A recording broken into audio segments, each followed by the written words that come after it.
Good morning mga kabukid. Mao ni update sa tuwang bukid karon dre. Magta sa tong mga alaga nga hayop. May ubay na pud sila, saksak sinagol, na Bisaya, na Basilan. Apoy 45 days old ang broiler. Ayun sila mga kabukid nakabuhat na pud tagpayag diri sa bukid. Ara.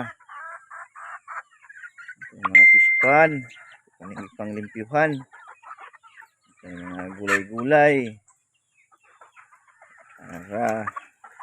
Kay hituan gamay o fish pan na gamay.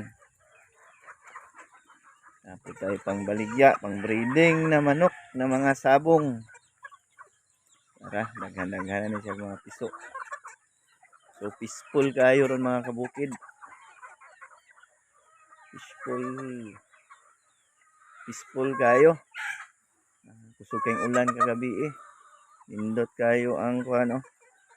Ambiyan sa palibot tungod sa kabugnaw. Bahugan na rin tilapia na to dere.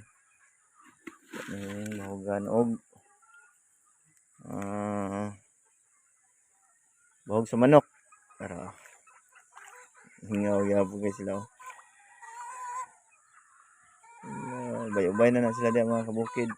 Pwede ra nato ni siya Pwede ra nato ni siya ibahog. Asula na dagko. Ganahan kay sila ani. Kay og mahutdan ko og bahog. Kanira ang akong ibahog dire. Tilapia. Mahal na kayong fish food. Grabe ka mahal yun. Di matabas-tabas.